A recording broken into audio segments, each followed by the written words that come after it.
ನಮಸ್ಕಾರ. ಸೊ ಇವತ್ತು ನಾವು ವೆರೈಟೀಸ್ ಆಫ್ ಇಡ್ಲಿಗಳನ್ನ ಟ್ರೈ ಮಾಡೋಣ ಅಂತ ಬಂದಿದ್ದೀವಿ. ತಮ್ಮನೆ ನೋಡಿರ್ತೀರ, ಒಂದು 12 ವೆರೈಟಿ ಇಡ್ಲಿಗಳು ಸಿಗುತ್ತಂತೆ ಇಡ್ಲಿನಲ್ಲಿ. ಸೊ ಅದೇನೇನು ಹೆಂಗೆ ಇರುತ್ತೆ ಅನ್ನೋದನ್ನ ತಿಳ್ಕೊಳಕ್ಕೆ ಇವತ್ತು ಬಂದಿದ್ದೀವಿ. ನಮ್ಮ ಫ್ರೆಂಡ್ ಒಬ್ಬರು ರೆಕಮೆಂಡ್ ಮಾಡಿದ ಜಾಗ ಎಲ್ಲಿ ಅಂದರೆ ಚಾಮರಾಜಪೇಟೆನಲ್ಲಿ. ಎಲ್ಲಿ ಅಂದರೆ ಕನ್ಫ್ಯೂಸೇ ಆಗಲ್ಲ ಈ ಅಡ್ರೆಸ್ಸು. ಎದುರುಗಡೆ ಶಾಸಕರ ಕಚೇರಿ ಇದೆ, ನಮ್ಮ ಜಮೀರ್ ಅಹಮದ್ ಅವರ ಕಚೇರಿ. ಅದರ ಆಪೋಸಿಟಲ್ಲೇ ಇದೆ ಇಡ್ಲಿ ಬಂಡಿ ಅಂತ ಹೋಟ್ಲ್ ನೇಮು. ಸೊ ಇಲ್ಲಿ ಹೆಸರಕ್ಕೆ ಹೋಗಿ ನೋಡಿದ್ವಿ, ಮೆನು ನೋಡಿದ್ವಿ, ಈ ಥರ ಎಲ್ಲ ಮಾಡ್ಬೋದಾ ಅಂತ ಅನಿಸ್ತು. ಸೊ ಟೇಸ್ಟು ಹೇಗಿರುತ್ತೆ ಅನ್ನೋದು ಕುತೂಹಲ ಇದೆ. ಹೋಗ್ಬಿಟ್ಟು ಅವ್ರನ್ನ ತಿಳ್ಕೊಂಡು ಸೊ ಹೆಂಗೆ ಏನು ಕತೆ ಅಂತ ಒಂದಷ್ಟು ಡಿಶಸ್ನ ಟೇಸ್ಟ್ ಮಾಡೋಣ. ಜಾಗದ ಲೊಕೇಶನ್ನ ಡಿಸ್ಕ್ರಿಪ್ಷನ್ ಕೊಟ್ಟಿರ್ತೀವಿ, ಅದನ್ನು ಕ್ಲಿಕ್ ಮಾಡಿದ್ರೆ ನೀವು ಆರಾಮಾಗಿ ಬರ್ಬೋದು. ಮೈನ್ ರೋಡಲ್ಲೇ ಇರುತ್ತೆ, ಕನ್ಫ್ಯೂಸ್ ಆಗೋದಿಲ್ಲ. ಸೊ ಪಾರ್ಕಿಂಗು ನೋಡಿಕೊಂಡು ಪಾರ್ಕಿಂಗ್ ಮಾಡಬೇಕು. ಒಂದ್ಸಲ ಆ ಕಡೆ ಇರುತ್ತೆ, ಒಂದ್ಸಲ ಈ ಕಡೆ ಇರುತ್ತೆ, ಆ ಥರ. ಈಗ ಒಳಗೆ ಹೋಗೋಣ ಬನ್ನಿ.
ಫಸ್ಟು ಗೀ ಪುಡಿ ತಟ್ಟೆ ಇಡ್ಲಿನ ತೊಗೊಂಡಿದ್ದೀನಿ.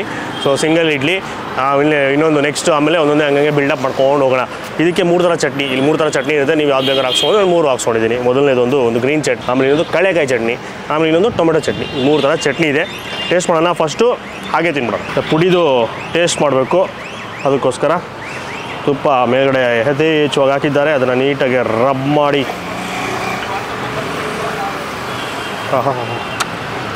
ಫುಲ್ಲು ಮೃದುವಾದ ತಟ್ಟೆ ಇಡ್ಲಿ, ಫುಲ್ಲು ಸ್ಪಾಂಜಿ ಶಿವ. ಚೆನ್ನಾಗಿದೆ ಚಟ್ನಿ ಪುಡಿ. ಕಡಲೆ ಜಾಸ್ತಿ ಖಾರ ಇಲ್ಲ, ಲೈಟಾಗಿ ಬರುತ್ತೆ. ಯಾಕಂದರೆ ತುಪ್ಪ ಸ್ವಲ್ಪ ರಾಶಿ ಹಾಕಿರೋದ್ರಿಂದ ಆ ತುಪ್ಪ ಅದನ್ನು ಡಾಮಿನೇಟ್ ಮಾಡುತ್ತೆ. ಇನ್ನು ಹಾಗೆ ತಿನ್ನೋದಕ್ಕಿಂತ ಬೆಸ್ಟು ಚಟ್ನಿಗಳಲ್ಲಿ ನೆಂಚ್ಕೊಂಡು ತಿನ್ನಬೇಕು. First normal chutney, green chutney.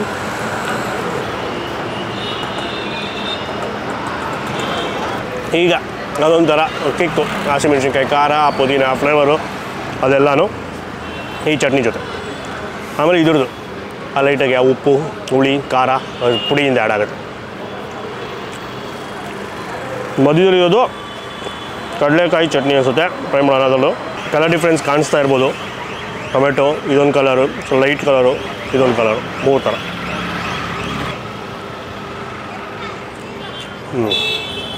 ಇದು ಲೈಟಾಗಿದೆ. ನನಗೆ ಆ ಗ್ರೀನ್ ಚಟ್ನಿ ಜಾಸ್ತಿ ಇಷ್ಟ ಆಯಿತು ಕಂಪೇರ್ ಟು ಈ ಮಧ್ಯದ್ದು. ಈಗ ನೆಕ್ಸ್ಟು ಕೆಂಪು ಚಟ್ನಿ ಸ್ವಲ್ಪ ತಿಕ್ಕಾಗಿ ಕಾಣಿಸ್ತಾ ಇದೆ. ಮೋಸ್ಟ್ಲಿ ಟೊಮೆಟೊ ಚಟ್ನಿ ಅನಿಸುತ್ತೆ.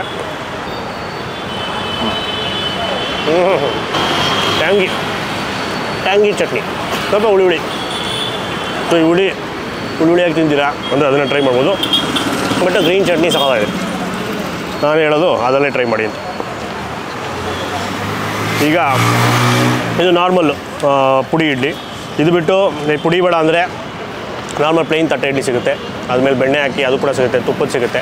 ಅದನ್ನು ಟ್ರೈ ಮಾಡ್ಬೋದು. ಸಿಂಪಲಾಗಿ ನಾರ್ಮಲಾಗಿ ಟ್ರೈ ಮಾಡ್ತೀರಾ, ಇಂಥ ಹೆವಿಯಾಗಿ ಏನೂ ತಿನ್ನಲ್ಲ ಅಂದರೆ. ಇನ್ನು ಸ್ವಲ್ಪ ಹಂಗೆ ಸ್ವಲ್ಪ ಎಕ್ಸ್ಟ್ರಾ ಮಸಾಲೆ ಆ್ಯಡ್ ಮಾಡ್ಕೊಂಡು ಹೋಗಬೇಕು ಅಂದರೆ ಇನ್ನೂ ವೆರೈಟೀಸ್ ಇದೆ, ಅದನ್ನ ಎಷ್ಟು ಕೊಡೋಣ.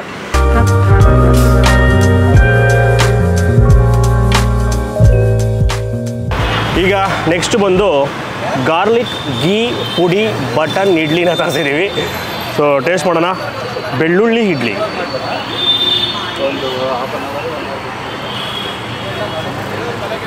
ಅವತ್ತು ಬೆಳ್ಳುಳ್ಳಿ ಕಬಾಬ್ ತಿಂದ್ವಿ, ಇವತ್ತು ಬೆಳ್ಳುಳ್ಳಿ ಇಡ್ಲಿ ತಿಂತಾರೆ. ಶಿವಾರ್ಪಣ ಮಸ್ತ್. ಗಾರ್ಲಿಕ್ ಪೀಸಸ್ ಆಮೇಲೆ ಹಾಕಿದ್ದ, ಗಾರ್ಲಿಕ್ ಪೀಸಸ್ ಆಮೇಲೆ ಹಾಕಿದ್ದ. ಚೆನ್ನಾಗಿದೆ. ಏನದ ಬೆಳಗ್ಗೆ ತಿನ್ನೋಕ್ಕಲ್ಲ, ಇದನ್ನು ಸಾಯಂಕಾಲ ತಿನ್ನಿ. ಸಾಯಂಕಾಲ ಓಪನ್ ಇರುತ್ತಲ್ಲ, ಮನೆಗೆ ಹೋಗ್ಬೇಕಾದ್ರೆ ತಿನ್ಕೊಂಡು ಹೋಗ್ಬೇಕು. ಬೆಳಗ್ಗೆ ಬಂದುಬಿಟ್ಟು ಇದನ್ನೇನು ತಿಂದರೆ ಕೆಲ್ಸಕ್ಕೆ ಹೋದರೆ ಆಮೇಲೆ ನಿಮ್ಮ ಫ್ರೆಂಡ್ಸ್ಗೆಲ್ಲ ಗೊತ್ತಾಗುತ್ತೆ ನೀವು ಬೆಳ್ಳುಳ್ಳಿ ತಿಂದಿದ್ದೀರಾ ಅಂತ. ಸೊ ಯಥೇಚ್ಛವಾಗಿ ಹಾಕಿರ್ತಾರೆ ಫ್ಲೇವರು. ಸೊ ಚಿಕ್ಕ ಕಟ್ ಪೀಸ್ಗಳು ಸಿಗ್ತಾ ಇರುತ್ತೆ. ಸೊ ಬಾಯಿ ತುಂಬ ಅದೇ ಫ್ಲೇವರ್ ಉಳ್ಕೊಳುತ್ತೆ. ಸೊ ಬೆಳ್ಳುಳ್ಳಿ ಇಷ್ಟಪಡೋರಿಗೆ ಇದು ಇಷ್ಟ ಆಗುತ್ತೆ. ಆಮೇಲೆ ಆಬ್ವಿಯಸ್ಲಿ ಆ ಪುಡಿನೂ ಇರೋದ್ರಿಂದ ಅದ್ರದ್ದು ಆ ಚಟಪಟ ಆ ಫ್ಲೇವರು, ಆಮೇಲೆ ತುಪ್ಪದ ಘಮ ಯಥೇಚ್ಛವಾಗಿ ಬರುತ್ತೆ. ಇದನ್ನು ಹಾಗೆ ತಿನ್ಬಿಡ್ಬೋದು. ಈಗ ತಿನ್ನಲ್ಲ ಹಿಂಗೆ ಏನೂ ಡಿಪ್ ಮಾಡ್ದಿರಾ, ಅಥವಾ ಇನ್ನು ಸ್ವಲ್ಪ ಲೈಟಾಗಿ ಖಾರ ಏನೋ ಬೇಕು ಅಂದರೆ ಈ green chutney the best combination. ಮುಳುಗಿಸಿ ಆಮೇಲೆ ಕರ್ಬೇವಿನ ಸೊಪ್ಪು ಕೂಡ ಚೆನ್ನಾಗಿ ಚಿಕ್ಕದಾಗಿ ಉತ್ತರಿಸ್ಬಿಟ್ಟು ಹಾಕಿರ್ತಾರೆ. ಸೊ ಆ ಕರ್ಬೇವಿನ ಸೊಪ್ಪು ಫ್ಲೇವರು ಬರುತ್ತೆ. ಆಬ್ವಿಯಸ್ಲಿ ಬೆಳ್ಳುಳ್ಳಿ ಡಿಶಸಲ್ಲಿ ಬೆಳ್ಳುಳ್ಳಿ ಯಾಕೆ ಮಾಡ್ತಾಯಿದ್ದಾರೆ ಅಂದರೆ ಸ್ವಲ್ಪ ಕರ್ಬೇವಿನ ಸೊಪ್ಪು ಜೊತೆ ಆ್ಯಡ್ ಮಾಡೇ ಮಾಡ್ತಾರೆ. ಅದು ಯಾವುದೇ ಆಗಿರ್ಬೋದು, ನಾನ್ ವೆಜ್ ಆಗಿರ್ಬೋದು, ವೆಜ್ ಆಗಿರ್ಬೋದು. ಇದ್ರಲ್ಲಿ ಗೊತ್ತಾಯಿತು. ಕರ್ಬೇವಿನ ಸೊಪ್ಪು ಇದೆ, ಬೇಜಾನು, ಬೆಳ್ಳುಳ್ಳಿ ಪೀಸಸ್ಸು ಬೇಜಾನಿದೆ. ಅಥವಾ ನೀವು ಬೆಳ್ಳುಳ್ಳಿ ಸ್ಕಿಪ್ ಮಾಡಿಬಿಟ್ಟು ಬರೀ ಕರ್ಬೇವಿನ ಸೊಪ್ಪು ಡಿಶ್ ಬೇಕು ಅಂದರೆ ಕರಿ ಲೀಫ್ ಇಡ್ಲಿ ಕೂಡ ಇದೆ. ಕರಿ ಲೀಫ್ ಬಟನ್ ಇಡ್ಲಿ ಏನೋ. ಸೊ ತುಂಬ ವೆರೈಟೀಸ್, ಟೋಟಲ್ 12 ವೆರೈಟೀಸ್ ಇದೆಯಂತೆ. ಸೊ ಇದು ಇಷ್ಟ ಆಯಿತು. ನಾರ್ಮಲಾಗಿ ಪ್ಲೈನಾಗಿ ನಾರ್ಮಲಾಗಿ ತಿಂತಾ ಇರ್ತೀರಾ, ಸಂಜೆ ಹೊತ್ತು ಏನಾದರೂ ಒಂದು ಲೈಟ್ ಒಂಥರ ಡಿಫ್ರೆಂಟಾಗಿ ತಿನ್ನಬೇಕು ಅಂದರೆ ಫ್ರೆಂಡ್ಸ್ ಜೊತೆ ಸೇರಿಕೊಂಡು ಇದೊಂದು ಪ್ಲೇಟ್ ತರಿಸ್ಕೊಂಡು ಎಲ್ಲರೂ ಶೇರ್ ಮಾಡ್ಕೊಂಡು ಒಂದೊಂದು ಪೀಸು 2 ಪೀಸ್ನ ಸ್ವಾಹ ಮಾಡ್ಬೋದು. ಈಗ ನೆಕ್ಸ್ಟು ಯಾವ ಇಡ್ಲಿ ಇದೆ ನೋಡುವ. ಬೆಳ್ಳುಳ್ಳಿ ಇಡ್ಲಿ ಬೇಕಾ?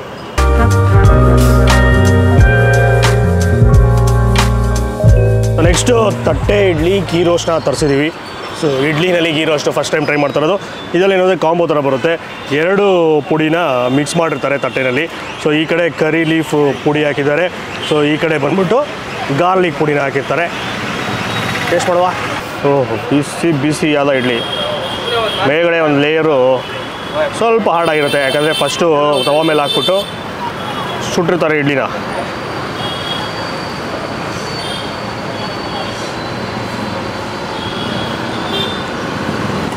ಇದರಲ್ಲಿ ಸ್ವಲ್ಪ ತುಪ್ಪ ಜಾಸ್ತಿ ಹಾಕಿರ್ತಾರೆ, ಯಾಕಂದರೆ ಇದು ಹೆಸರು ಇರೋದಲ್ಲ, ಗೀ ರೋಸ್ಟ್ ಅಲ್ಲ.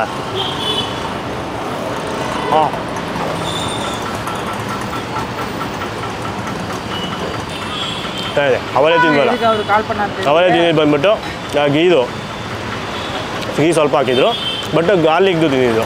ಸೊ ಬೆಳ್ಳುಳ್ಳಿ ಇಡ್ಲಿ ಅದೇನೇ ಹಾಕಿದ್ದು ಇದರಿಂದ ಸೈಡಲ್ಲಿ. ಬಟ್ ಇದೊಂದು ಎಫೆಕ್ಟ್ ಏನು ಅಂದರೆ ನಿಮಗೆ ಒಂಥರ ಇಡ್ಲಿನ ಸುಟ್ಟಿರೋ ಎಫೆಕ್ಟ್ ಬರುತ್ತೆ. ಫಸ್ಟ್ ತವ ಮೇಲೆ ಸ್ವಲ್ಪ ತುಪ್ಪ ಹಾಕ್ಬಿಟ್ಟು ಸುಡ್ತಾರಲ್ಲ, ಆ ಮೇಲ್ಗಡೆ ಲೇಯರು ಸ್ವಲ್ಪ ಗಟ್ಟಿಯಾಗಿರುತ್ತೆ, ಅದು ಸ್ವಲ್ಪ ಚಿವಿಯಾಗಿರುತ್ತೆ, ಹೊರಗಡೆ ನಾರ್ಮಲ್ ಸ್ಪಾಂಜಿ ಆಗಿರುತ್ತೆ. ಇದು ಆಲ್ರೆಡಿ ತಿಂದಿದ್ದೀನಿ, ಸೇಮ್ ಟೇಸ್ಟು.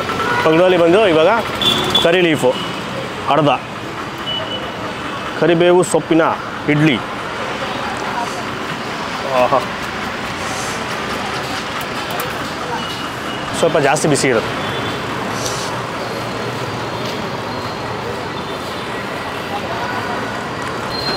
ನೀವು ಒಂದು ಸ್ವಲ್ಪ ಲೈಟಾಗಿ ಆ ಘಾಟು ಗಂಟ್ಲಲ್ಲಿ ಫೀಲ್ ಆಗುತ್ತೆ ಆ ಕರ್ಬೇವಿನ ಸೊಪ್ಪಿಂದು. ಸ್ಪೈಸಿನೆಸ್ಸು ಅಷ್ಟೇ. ನಾರ್ಮಲ್ ಅವಾಗೇ ತಿಂದಿರೋ 2 ಥರ ಪುಡಿ ತಿಂದ್ವಿ, ಅದು 2 ಕಂಪೇರ್ ಮಾಡಿದ್ರೆ ಇದು ಸ್ವಲ್ಪ ಖಾರ ಜಾಸ್ತಿ ಲೈಟಾಗಿ. ಬಟ್ ತುಪ್ಪನ ಒಂದು ರಾಶಿ ಹಾಕಿರೋದ್ರಿಂದ ಅದಲ್ಲೇ ಬ್ಯಾಲೆನ್ಸ್ ಮಾಡಿಬಿಡುತ್ತೆ. ಸೊ ಈ ಚಟ್ನಿ ಜೊತೆಗೆ ಅಲ್ಟಿ ಕಾಂಬಿನೇಷನ್ನು. 3 ಚಟ್ನಿ ಸಿಗುತ್ತೆ, ಬಟ್ ನಾನು ರೆಕಮೆಂಡ್ ಮಾಡೋದು ಇದೆ ಗ್ರೀನ್ ಚಟ್ನಿನೇ, ಅದೇ ಚೆನ್ನಾಗಿರೋದು. ಸೊ 2 ಇಡ್ಲಿಗಳನ್ನ ಕಟ್ ಮಾಡಿಕೊಂಡು ಈ ಕಡೆ ಗಾರ್ಲಿಕ್ ಫ್ಲೇವರ್, ಈ ಕಡೆ ಕರ್ಬೇವಿನ ಸೊಪ್ಪು ಫ್ಲೇವರ್, ಅದ್ರ ಜೊತೆಗೆ ಚಟ್ನಿ.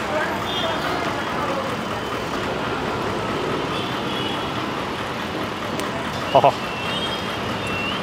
ಸ್ವಲ್ಪ ನೋಡ್ಕೊತೀನಿ, ನಾಳೆ ಶೂಟ್ ಹೋಗುತ್ತೆ. ಈಗ ನೆಕ್ಸ್ಟು ನಮ್ಮ ಬಾಸ್ ಆಲ್ರೆಡಿ ತೊಗೊಬಂದು ಕಾಯ್ತಾ ಇದ್ದಾರೆ. ಏನ್ರಿ ಇದು? Lemon button idli. ಸ್ವಲ್ಪ ಚಿತ್ರಾನ್ನ ಥರ ಇದೆ ನೋಡೋಕ್ಕೆ. ಬೇಳೆಗಳೆಲ್ಲ ಕಾಣಿಸ್ತಾ ಇರ್ಬೋದು, ನೋಡೋಣ ಹೆಂಗಿರುತ್ತೆ.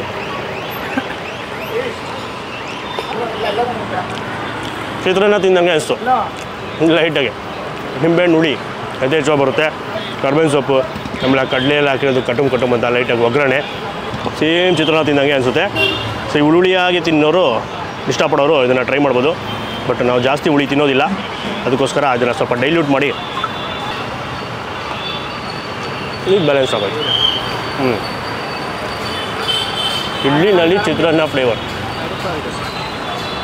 ಟ್ರೈ ಮಾಡ್ತೀರಾ? ಕಮೆಂಟ್ ಮಾಡಿ. ಈಗ ನೆಕ್ಸ್ಟ್ ಡಿಶ್ಗೆ ಜಂಪ್ ಮಾಡೋಣ.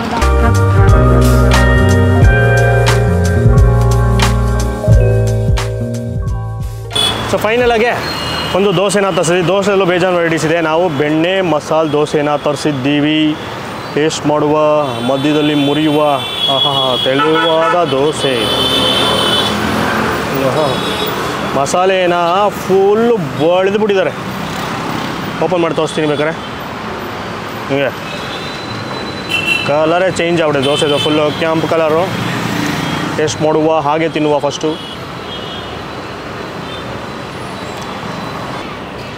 ದೋಸೆ ತಿಕ್ನೆಸ್ಸು ಸಖತ್ತು ತೆಳುವಾಗಿದೆ. ಮಧ್ಯದಲ್ಲಿ ದಪ್ಪಗೆ ಆ ಥರ ಇರೋಲ್ಲ ಮಸಾಲೆ ದೋಸೆ, ಆ ಥರ ಇಲ್ಲ, ಫುಲ್ಲು ತೆಳುವಾಗಿರುತ್ತೆ. ಆಮೇಲೆ ಒಳಗಡೆ ಆ ಮಸಾಲೆದು ಆ ಟ್ಯಾಂಗ್ನೆಸ್ಸು ಲೈಟಾಗಿ ಫೀಲ್ ಆಗುತ್ತೆ. ಆಲೂಗಡ್ಡೆ ಪಲ್ಯ ಅದರಲ್ಲೇನು ಜಾಸ್ತಿ ಮಸಾಲೆ ಗಿಸಾಲೆ ಏನೂ ಇರಲ್ಲ. ಸಿಂಪಲಾಗಿ ಅಷ್ಟೇ ಹಾಕ್ಬಿಟ್ಟು ಆ ಸಾಸಿವೆ ಒಗ್ಗರಣೆ ಹಾಕಿರ್ತಾರೆ ಅಷ್ಟೇ. ಆ ಈರುಳ್ಳಿದ ಕ್ರಂಚಿನೆಸ್ಸು ಚೆನ್ನಾಗಿದೆ, ಹಾಗೆ ತಿನ್ಬಿಡ್ಬೋದು. ಚಟ್ನಿ ಅವಶ್ಯಕತೆ ಇಲ್ಲ ಇದನ್ನು, ಯಾಕಂದರೆ ಮಸಾಲೆ ಜಾಸ್ತಿ ಬಳದಿದ್ದಾರೆ. ಓಪನ್ ಮಾಡಿ ತೋರಿಸೋದಲ್ಲ, ಫುಲ್ ಬಳದುಬಿಟ್ಟಿದ್ದಾರೆ ಮಸಾಲೆ. ಸೊ ಅದರಿಂದ ಹಾಗೆ ತಿನ್ಬಿಡ್ಬೋದು. ಇದಕ್ಕೆ ಡಿಪ್ಪಿನ ಅವಶ್ಯಕತೆ ಇಲ್ಲ. ಆಮೇಲೆ ಆ ಬೆಣ್ಣೆನ ವೀಡಿಯೋದಲ್ಲಿ ನೋಡಿರ್ಬೋದು ನೀವು. ಒಂದು ಹಾಕ್ತಾರೆ, ಒಂದು ಸರಿಯಾಗಿರೋ ಬೆಣ್ಣೆನ ಹಾಕ್ತಾರೆ, ನೀಟಾಗಿ ಬಳಿತಾರೆ. ಒಂದು ರಾಶಿ ಇದ್ರ ಮೇಲೆ ದಾವಣಗೆರೆ ಬೆಣ್ಣೆ ದೋಸೆ ಮಾಡ್ಬೇಕಾರೆ ಹಾಕಿರ್ತಾರಲ್ಲ, ಹೀಗೆ ಸ್ವಲ್ಪ ಹಾಕ್ತಾರಲ್ಲ, ಆ ಥರ ಎಲ್ಲ ಹಾಕ್ಬಿಟ್ಟು ಚೆನ್ನಾಗಿ ಬೆಣ್ಣೆನಲ್ಲಿ ಮ್ಯಾರಿನೇಟ್ ಮಾಡಿದ್ದಾರೆ. ಸೊ ಅದಕ್ಕೋಸ್ಕರ ತಿಂದು ನುಂಗಿದ ಮೇಲೆ ಬಾಯಲ್ಲಿ ಅದು ಬಟರ್ದು ಫ್ಲೇವರು ಬರುತ್ತೆ. ಚೆನ್ನಾಗಿದೆ, ಸಿಂಪಲ್ ಆದ ದೋಸೆ. ಮೇಯ್ನಾಗಿ ಬಂದಿದ್ದು ಇಡ್ಲಿ ತಿನ್ನೋಕ್ಕೋಸ್ಕರ. ದೋಸೆನೂ ವೆರೈಟೀಸ್ ಇತ್ತಲ್ಲ, ಅದನ್ನು ಟ್ರೈ ಮಾಡೋಣ ಅಂತ ಒಂದು ದೋಸೆ ಟ್ರೈ ಮಾಡಿದ್ವಿ. ಇದರಲ್ಲೂ ಸೇಮ್ ಇವಾಗ ಇಡ್ಲಿ ಏನು ತಿಂದ್ವಿ, ಗಾರ್ಲಿಕ್ಕು, ಕರಿ ಲೀಫು, ಆಮೇಲೆ ಗೋಂಗೂರ ಅವೆಲ್ಲನೂ ಸಿಗುತ್ತೆ. ಸೊ ಇಡ್ಲಿಲಿ ಏನೇನು ಸಿಗುತ್ತೆ ಫ್ಲೇವರ್ಸು, ದೋಸೆನಲ್ಲೂ ಸಿಗುತ್ತೆ. ಯಾವುದನ್ನ ಟ್ರೈ ಮಾಡ್ಬೋದು. ಇಲ್ಲಾಂದರೆ ಪ್ಲೈನಾಗಿ ಬೇಕಾ ದೋಸೆ, ಅದು ಸಿಗುತ್ತೆ. ಪ್ಲೈನಾಗಿ ಇಡ್ಲಿ ಬೇಕಾ, ಪ್ಲೈನಾಗಿ ಅದು ಸಿಗುತ್ತೆ. ಸೊ ನೀವು ನಿಮ್ಮ ಟೇಸ್ಟು ನಿಮ್ಗೆ ಹೆಂಗೆ ಬೇಕೋ ಹಂಗೆ ಎಕ್ಸ್ಪೆರಿಮೆಂಟ್ ಮಾಡ್ತೀರಾ, ಬೇರೆ ಬೇರೆ ಟೇಸ್ಟು ಇಡ್ಲಿನ ಫ್ಲೇವರ್ಸಲ್ಲಿ ಟ್ರೈ ಮಾಡ್ತೀರಾ ಅಂದರೆ ಟ್ರೈ ಮಾಡ್ಬೋದು. ಇಲ್ಲಾಂದರೆ ಸಿಂಪಲಾಗಿ ತಿಂತೀರ ಅಂದರೆ ಸಿಂಪಲಾಗಿ ಆ ಚಟ್ನಿನಲ್ಲಿ ಇಡ್ಲಿ, ವಡೆ, ಉದ್ದಿನ ಸಿಗುತ್ತೆ, ತಿನ್ಕೊಂಡು ಹೋಗ್ಬೋದು. ಸೊ ಹೆಂಗಿತ್ತು ವಿಡಿಯೋ ಕಮೆಂಟ್ ಮಾಡಿ. ಈ ಥರ ಬೇರೆ ಕಡೆ ಎಲ್ಲಾದರೂ ಇತ್ತಾ, ನೀವೆಲ್ಲ ಟ್ರೈ ಮಾಡಿದ್ದೀರಾ ಆಲ್ರೆಡಿ, ಅದನ್ನು ತಿಳಿಸಿ. ವಿಡಿಯೋನ ಆದಷ್ಟು ಲೈಕ್ ಮಾಡಿಬಿಟ್ಟು ತುಂಬ ಶೇರ್ ಮಾಡಿ, ಇನ್ಫಾರ್ಮೇಷನ್ ಗೊತ್ತಾಗಲಿ, ಈ ಥರನೂ ಇಡ್ಲಿ ವೆರೈಟಿ ಸಿಗುತ್ತೆ ಅಂತ ಜನಕ್ಕೆ ಗೊತ್ತಾಗಲಿ. ಆಮೇಲೆ ಯಾರನ್ನ ಬೇಕಾದರೆ ಅವ್ರು ಬಂದು ಟ್ರೈ ಮಾಡ್ತಾರೆ, ಅಥವಾ ನೀವು ಕೂಡ ಒಂದ್ಸಲಿ ಟ್ರೈ ಮಾಡಿ ನೋಡಿ. ಆಮೇಲೆ ನಮ್ಮ ಚಾನಲ್ ಇನ್ನೂ ಸಬ್ಸ್ಕ್ರೈಬ್ ಆಗಿಲ್ಲ, ಇದೇ ಥರ ವೀಡಿಯೋಸ್ ಬೇಕು ಅಂದರೆ ಈಗಲೇ ಸಬ್ಸ್ಕ್ರೈಬ್ ಮಾಡ್ಕೊಂಬಿಡಿ. ಆಮೇಲೆ ನಮಗೆ ಇವತ್ತು ಸಪೋರ್ಟ್ ಮಾಡಿದ್ದಾರೆ, ಅವ್ರನ್ನ ನಮ್ಮ ಮರಿಬಾರ್ದು, ಸಂತೋಷ್ MD ಅವರು. ಅವ್ರ ಚಾನಲ್ನು ತುಂಬ ಬ್ಯುಸಿ ಟೈಮಲ್ಲಿ ನಮಗೆ ಟೈಮ್ ಕೊಟ್ಟು ಬಂದಿದ್ದಾರೆ. ಆದ್ದರಿಂದ ಅವ್ರ ಚಾನಲ್ನು ಸಪೋರ್ಟ್ ಮಾಡಿ, ಸಬ್ಸ್ಕ್ರೈಬ್ ಮಾಡಿ. ಮೂವಿ ರಿವ್ಯೂಸ್ ಮಾಡ್ತಾಯಿದ್ದಾರೆ, ಒಳ್ಳೊಳ್ಳೆ ರಿವ್ಯೂಸ್ ಕೊಡ್ತಾಯಿದ್ದಾರೆ. ಇದರಿಂದ ಅವ್ರ ರಿವ್ಯೂಸಿಂದ ತುಂಬ ಜನ ಇನ್ಫ್ಲೂಯೆನ್ಸ್ ಆಗ್ತಾರೆ.